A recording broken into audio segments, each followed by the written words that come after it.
আসসালামু আলাইকুম। জি বলেন। আপনি জানেন বাংলাদেশে আদমশুমারি শুরু হয়েছে, তো আপনার পরিবারের সদস্য সংখ্যা কয়জন সেটা আমরা গণনা করতে এসেছি।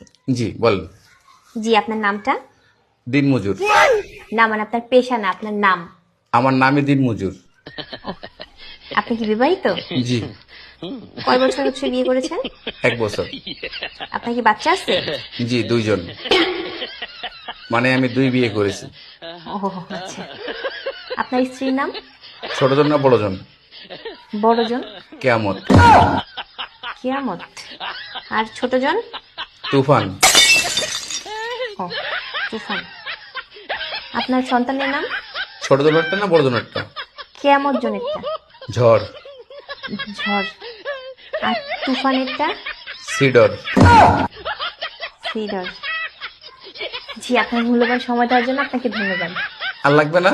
না না না, আর কিছু লাগবে না। আর কিছু লাগলে নিয়ে যান। না না, তাহলে ভিতরে এসে চা খেয়ে যান। এখানে বেশি থাকলে সমস্যা আছে। না না না, আর কিছুই লাগবে না। আপনাকে অসংখ্য ধন্যবাদ, ভালো থাকবেন।